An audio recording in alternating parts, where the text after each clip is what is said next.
Bonjour à tous et bienvenue sur Crypto Flash, la chaîne de l'actualité crypto. Ici je vous disais que SBF viendrait de nous jouer encore un mauvais tour à plus de 100 millions de dollars. On va aussi parler de l'affaire Curve Finance aujourd'hui, du nouveau. Nous allons parler de la SEC aussi et de plein d'autres choses. Pour ceux qui connaissent pas la chaîne, tous les jours je vous fais la synthèse des meilleures actualités du jour sur les cryptos. N'hésitez pas à vous abonner, activer la cloche. Au niveau du cours des crypto-monnaies aujourd'hui, on est en légère baisse. Un Bitcoin à 28 900 moins 1,5%, un Ether à 1834 moins 1,73% et le marché dans sa globalité fait une baisse de 1,4. Je voulais vous parler de Yadek, la plateforme de Fantasy League NFT du rap français. C'est un partenaire de la chaîne et je suis tombé sur ce thread Twitter de Snowflex. C'est quelqu'un qui a pu finir premier, qui a pu gagner 375 € grâce aux compétitions sur Yadek sur une semaine. Donc s'il rentre vraiment sur l'aspect technique, comment il a fait ça, c'est très intéressant. Vous trouverez le lien dans la description et il y a toujours mon lien pour avoir une carte gratuite à la construction de votre premier deck. Alors est-ce que vous vous souvenez de Bolt, ce même coin sur la blockchain Base, donc le fondateur de Coinbase, Brian Armstrong, on le connaît, il est chauve, il y a un même coin qui a été lancé sur ça, sur ce simple fait qu'il soit chauve et il a complètement explosé, on s'est rapproché des 100 millions de dollars. Pour le même coin en 24 heures, c'est assez fou ce qui s'est passé sur ce même coin, sur cette folie autour de ça. Et là en fait ce qui s'est passé, c'est que là ça a complètement chuté, ça s'est écroulé, on est passé à plus de 100 millions, enfin environ 100 millions à 6 millions de dollars de market cap, donc une très très grosse chute. Et pourquoi en fait? Parce que le déployeur, la personne qui a déployé le contrat Bolt, c'était aussi une personne qui avait mis beaucoup de liquidités sur les pools de liquidités, on pouvait acheter et vendre le contrat. Et en fait, il a tout retiré. Il a tout retiré. Il avait mis dans les 6000 Ethers de liquidité et il a récupéré 11 000 Ethers de liquidité. Donc il a fait un x2. Ça représente énormément d'argent. On parle de dizaines de millions de dollars qu'il a pu gagner grâce à ça. Avec un 6000 Ethers, grosso modo, voilà, c'est ça, une dizaine de millions de dollars qu'il a pu gagner juste en faisant ça. En fait, certains disent que c'est un rug pull parce qu'il a mis la liquidité et il l'a retiré quand c'était au plus haut. Lui, il s'est dit non, mais j'ai pas vraiment vendu. Bref, au final, le résultat est le même. Il a fait chuter massivement le cours de Bolt. Et pourquoi on en parle aujourd'hui? Parce qu'en fait, les analystes en fait sur Twitter, sur la blockchain, qui sont en train d'examiner plein de preuves, et ben ils pensent que c'est SBF, notre cher SBF, qui est derrière Bolt, qui est derrière le rug pull qui vient d'avoir lieu. Comment ils sont tombés sur ça? Ils ont analysé l'adresse qui a déployé Bolt, qu'est-ce qu'elle avait fait auparavant, et on se rend compte que c'était une adresse qui était très active par le passé sur SushiSwap lors du tout début de SushiSwap, aussi un certain nombre de choses sur le fait que ça soit une baleine, sur le fait que au niveau de Twitter aussi, comment il écrit, il y a plein de choses qui indiquent que ça ressemble beaucoup à la manière dont écrit SBF en fait, certaines façons de parler, etc. Mais voilà, plein de preuves ont été données. Je vous ai dit des milliards qui venaient des milliers d'Ethers qui venaient de FTX. Là, parmi les premiers votants sur les propositions Sushi, on sait que SBF était très impliqué sur SushiSwap. Il a même été mis comme la personne qui avait sauvé SushiSwap à un moment donné dans la presse. Donc plein d'autres choses. Il est très impliqué sur DYDX aussi. Bref, il a déployé Bolt sur DYDX. Donc bon, plein de choses qui semblent indiquer que c'est SBF. Encore une fois, rien de concret, mais ça serait quand même très drôle que SBF, qui est enfermé là, qui est censé être en liberté, surveillé chez ses parents, il a pas le droit de sortir. Je crois qu'il a même pas le droit d'utiliser ce type de choses normalement. Il a pas le droit d'interagir, je crois, avec la blockchain. Et malgré tout, il serait là en train de monter des meme coins à des centaines de millions de dollars, faire des rug pulls, etc. Ça serait juste hallucinant. Et en restant sur le sujet Bolt et Base, l'exchange où d'ailleurs la plupart des trades étaient faits, LeadSwap sur Base aurait été piraté. On parle de 340 Ethers qui ont été volés, l'exchange il a pu être mis en pause, vu que c'est un fork de Solidly, ils ont cette capacité, ils ont mis en pause l'exchange et le temps d'analyser les choses. Mais comme quoi, voilà, les blockchains neufs, les nouveaux projets, il y a toujours des risques de rug pull, des risques de piratage, donc comme d'habitude, soyez vigilants.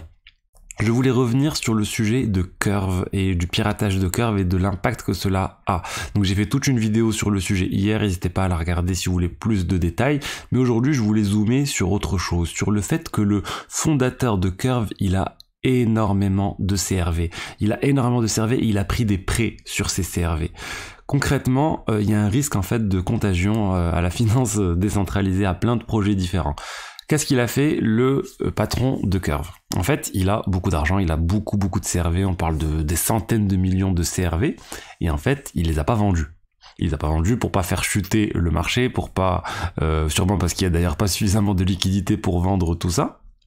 Il les a déposés sur Aave et sur d'autres protocoles où on peut déposer des cryptos et prendre des prêts sur ces cryptos, et il a emprunté énormément d'argent. Il a emprunté, là, à l'heure actuelle, on regarde sur USDT, 63 millions de dollars de dette, 6 millions du USDC, et sur d'autres protocoles aussi. Bref, il a emprunté énormément d'argent.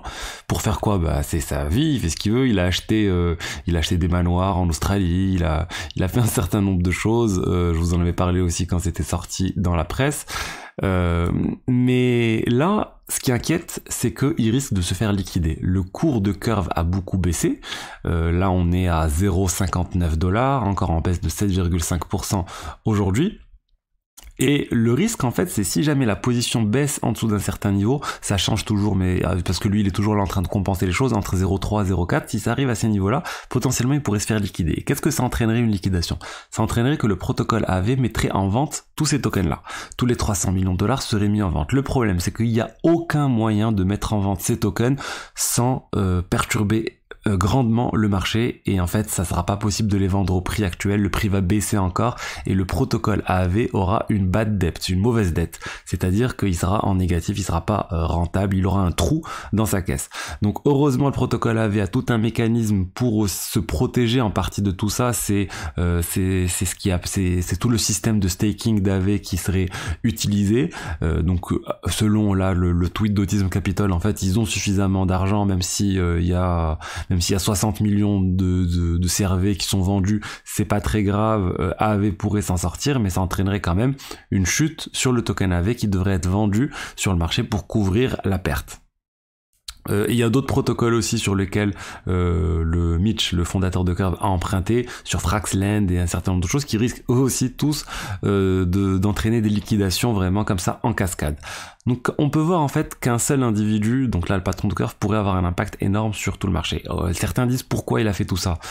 Bah, il est juste, on va dire, intelligent, si on peut dire ça, parce que il avait énormément d'actifs illiquides qu'il ne voulait pas vendre. Il a pris des prêts dessus, et comme ça, bah, il a pas à toucher à ses actifs. Il prend des prêts, et au pire, il se fait liquider.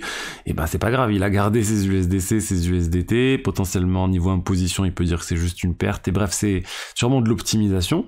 Mais oui, c'est inquiétant pour Curve. Après, il est dans l'intérêt aussi du président de Curve, faire en sorte que le cours de Curve se maintienne à un certain niveau, sinon il va se faire liquider.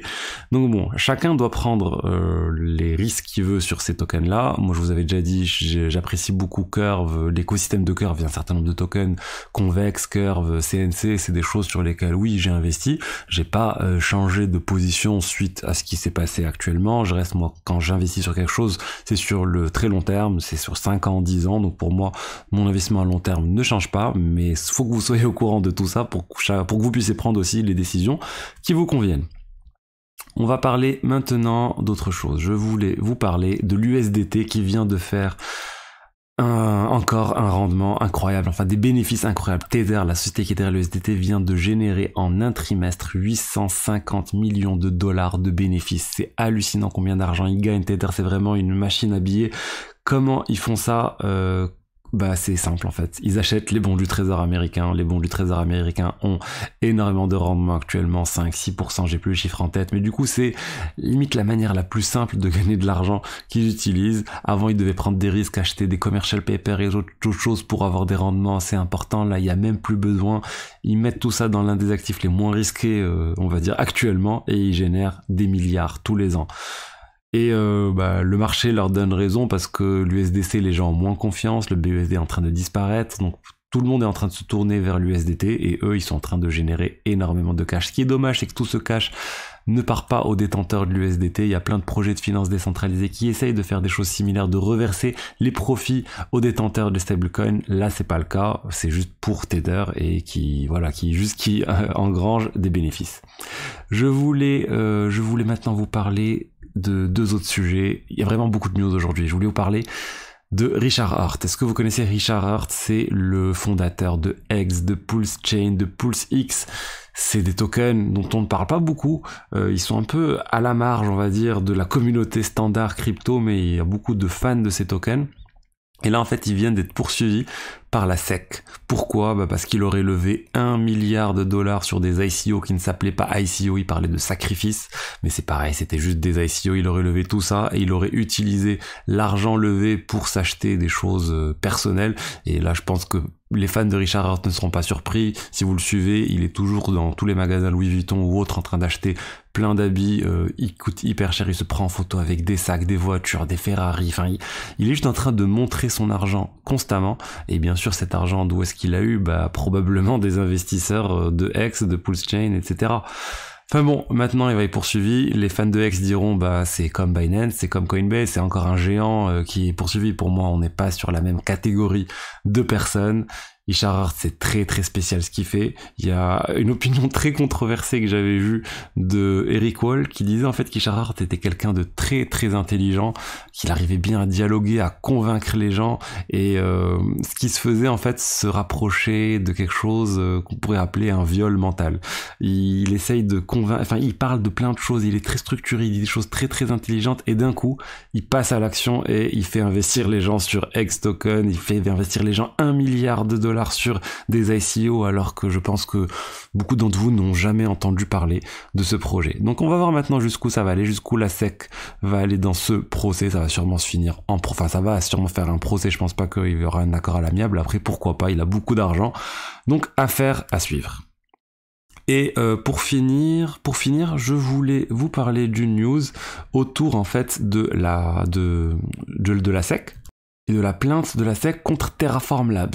Terraform Labs, la société qui est derrière Terra, Luna, etc., ils ont porté plainte aussi. Et suite à l'affaire Ripple où il y a eu une victoire un peu de Ripple sur le fait que les XRP qui étaient vendus sur les exchanges ne sont pas considérés comme des securities, la communauté crypto a commencé à dire c'est bon, enfin une victoire, la SEC ne pourra plus venir embêter les projets crypto.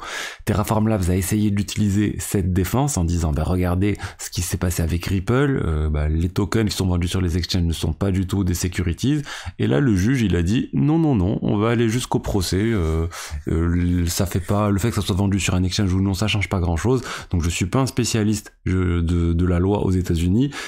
J'attends de voir plus d'analyses sur le sujet, mais tout ça pour dire que malgré le fait que la SEC ait gagné contre Ripple, ça veut pas dire que tous les autres projets ont une carte blanche maintenant pour faire ce qu'ils veulent et vendre des tokens sur des exchanges qui sont ou pas considérés comme des securities. Donc voilà, attention.